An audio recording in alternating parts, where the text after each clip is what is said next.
अब मैम हमें चाहिए है कि कुछ ऐसी प्रो लेवल टिप्स आप बता दें जिससे जितना अब तक पढ़ा है ना उसमें 4 चांद लग जाए। अपने आप से पूछो क्या आप आंसर कर पा रहे हो।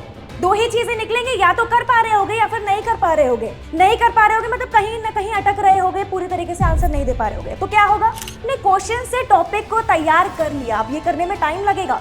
एक्सपेक्टेशंस बहुत ज्यादा मत लगा लेना कि मैं तो 1 घंटे में पूरा कर लूंगा या कर लूंगी। टाइम देना पड़ेगा, टाइम मांगती है मेहनत। अभी तक साल भर हमने बहुत अच्छे से पढ़ाई की है, रिवीजन किया है, चैप्टर्स को गो थ्रू किया है, क्लासेस ली हैं, स्कूल में अच्छे से पढ़ाई की है। अब हमें क्या चाहिए है, अब मैम हमें चाहिए है कि कुछ ऐसी प्रो लेवल टिप्स आप बता दें जिससे जितना अब तक पढ़ा है ना उसमें 4 चांद लग जाए। तो चलिए आइए विदाउट एनी फर्दर डिले हम डिस्कस कर लेते हैं वो 3 प्रो लेवल टिप्स जो मैं सभी बच्चों के लिए लेकर के आई हूँ। तो यहाँ पर देखेंगे सभी स्टूडेंट्स, भाई प्रो टिप 1 क्या कहती है। जो प्रो टिप 1 है वो कहती है कि एनसीईआरटी टेक्स्ट बुक क्वेश्चन से स्टार्ट करो। देखो आप में से बहुत सारे बच्चे ऐसे होंगे जब कहीं पर ऐसी चीजें देखते हैं, टिप्स की बात हो रही होती है, कुछ बताया जा रहा होता है, सुन लेते हैं, फॉलो करने की कोशिश करते हैं लेकिन नहीं कर पाते हैं। तो हम उन सब चीजों की बात करेंगे, बिल्कुल सब कुछ मेरे ऊपर छोड़ दो। मैम यानी कि आपकी प्रतिभा मैम आपको बताएंगे कैसे करनी है चीजें। तो मैंने बोला प्रो टिप 1 क्या है, एनसीईआरटी टेक्स्ट बुक क्वेश्चन से स्टार्ट करना है। आपने कोई चैप्टर उठाया, मटेरियल अराउंड अस सपोज, आपने इस चैप्टर के लास्ट में जो क्वेश्चंस हैं, इसकी एनसीईआरटी क्वेश्चंस सब बच्चे पता है ना, लास्ट में क्वेश्चंस हैं, इनको क्या करोगे, 1 बाय 1 एक एक क्वेश्चन को क्या करोगे, सॉल्व करोगे। मैम कैसे, क्वेश्चन नंबर 1 क्या कहता है, जो भी कहता है उसको अपने आप से पूछो क्या आप आंसर कर पा रहे हो। 2 ही चीजें निकलेंगे, या तो कर पा रहे होगे या फिर नहीं कर पा रहे होगे।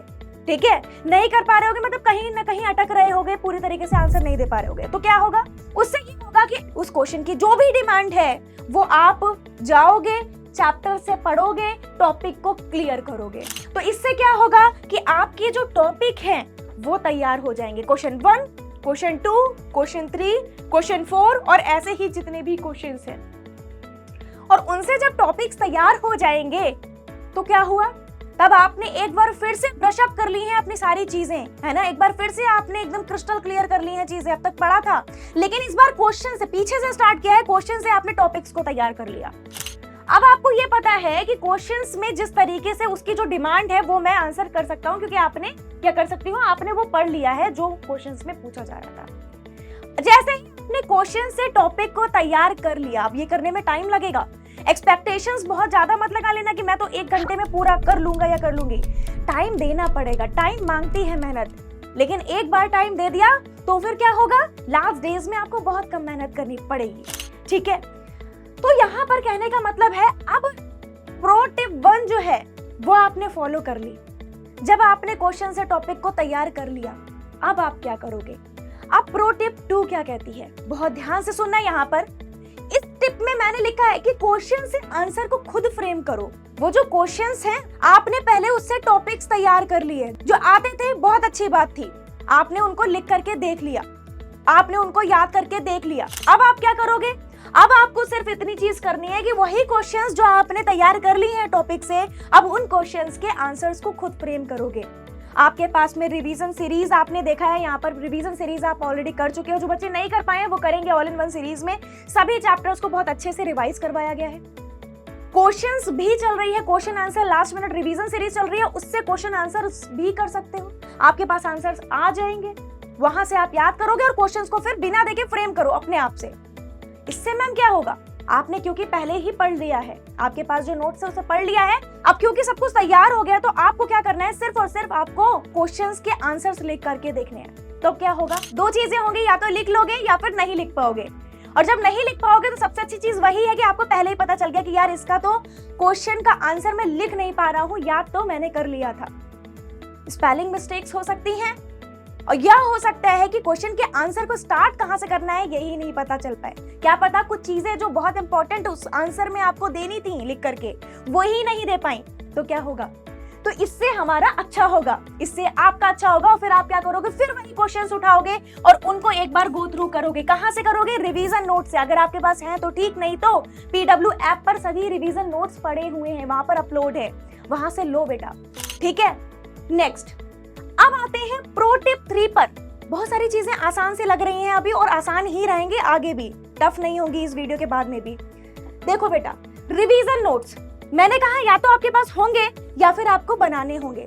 तो या तो आपके पास होंगे या तो आपको बनाने हो है, अगर आपके पास में बहुत अच्छी बात है, लेकिन बनाने नहीं है। अब इतना टाइम मत अपना बेकार करना कहीं। रिवीजन नोट्स आपको मिल जाएंगे, वही मैंने बताया PW ऐप पर आपको सारे ऑल इन वन में रिवीजन कराया जा चुका है। तो वहां से आप रिवीजन नोट्स उठाओगे हर एक किसका, चैप्टर का, ठीक है। अब वहां से आपको माइंड मैप या वन पेजर तैयार करना है, यानी कि एक पेज पर ही पूरा चैप्टर आ गया, सभी टॉपिक्स आ गए, उसके कीवर्ड्स, की पॉइंट्स आ गए। या तो आप वन पेजर निकाल लो या फिर आप माइंड मैप निकाल लो। अपने आप भी बना सकते हो, अपने हैंड रिटन भी बना सकते हो। और अगर आपको नहीं बनाना है या नहीं समझ आ रहा है कैसे बनाएं, तो वो भी अवेलेबल है।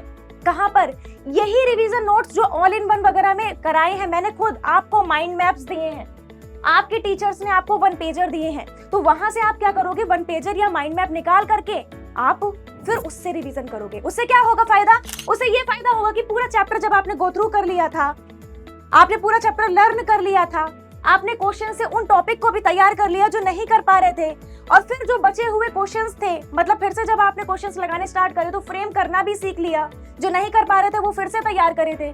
तो अब बस बाकी है क्या, कि आपके दिमाग में, आपके फिंगर टिप्स पे वो पूरा चैप्टर हो, आपको पता हो ये टॉपिक, इसका मतलब ये होता है, इसका कंसेप्ट ये है, इसकी डेफिनेशन ये है, इसके कीवर्ड्स ये हैं, ऐसे मुझे समझाना है।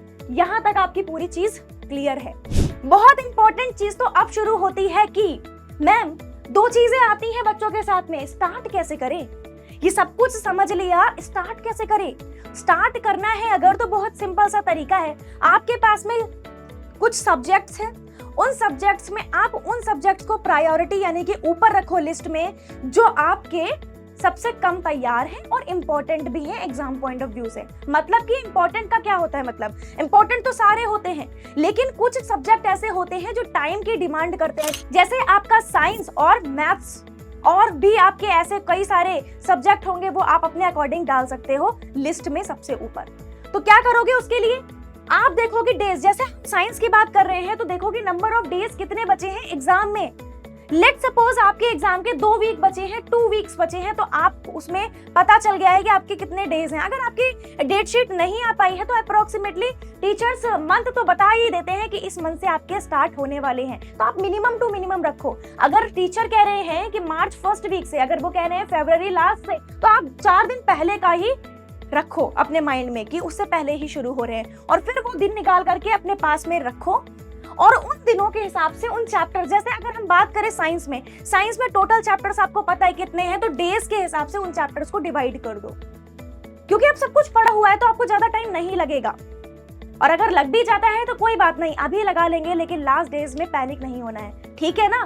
तो आपको चैप्टर्स डेज के हिसाब से डिवाइड कर देने हैं। फॉर एग्जाम्पल कि 15 दिन बचे हैं और आपके पास में 10 चैप्टर हैं, तो अगर आपने एक एक चैप्टर भी एक दिन में फिनिश किया तो आपके 10 दिन में तो 10 चैप्टर आराम से फिनिश हो जाएंगे, और बचे हुए दिन में आप खूब सारे क्वेश्चंस और लगा सकते हो, लिख कर देख सकते हो, जो कि मैंने अभी पीछे बात की थी कि लिख करके तो अभी से ही देखना है, ठीक है। दूसरी चीज माइंड में ये आती है कि ठीक है मैंने स्टार्ट कर लिया, लेकिन अब मैं 2-4 दिन तो फॉलो हुआ, उसके बाद में कंटिन्यूटी ब्रेक हो जाती है। कंटिन्यूटी क्यों ब्रेक हो जाती है, तो मैं बता दूं कि आपके पास में गोल ही सेट नहीं है, कर क्यों रहे हो, होगा कैसे बता दिया, स्टार्ट कैसे होगा बता दिया, क्यों करें, दिमाग में आता है करना ही क्यों है। मतलब कभी कभी आ जाता है यार छोड़ो ना, आज पढ़ाई नहीं कर रहे, आज मैं ना गेम खेल लेती हूँ, तो वो क्योंकि पता नहीं है पढ़ाई क्यों करनी थी आज, क्योंकि 4 दिन बाद या 10 दिन बाद वो जो एग्जाम है उसके लिए मैंने आज वाला चैप्टर डिसाइड किया था, और अगर आज मैंने मिस किया तो वो लास्ट में पैनिक डेज हो जाएंगे आपके लिए,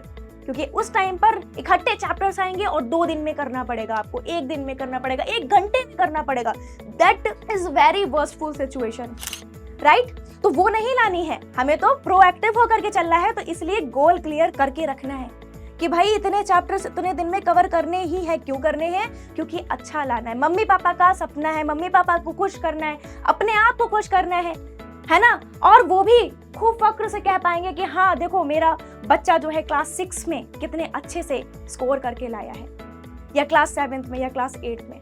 जिस भी क्लास में आप हो। तो यहाँ पर आपको गोल क्लियर होना बहुत ज्यादा जरूरी है और ये 3 प्रोएक्टिव टिप्स बहुत बहुत इंपॉर्टेंट है। इसको जरूर अगर फॉलो कर लोगे तो सच में आप प्रो लेवल तैयारी कर लोगे, आप प्रो हो जाओगे अपनी पढ़ाई में। ठीक है, तो मिलते हैं अब नेक्स्ट अपने सेशन में। Thank you so much.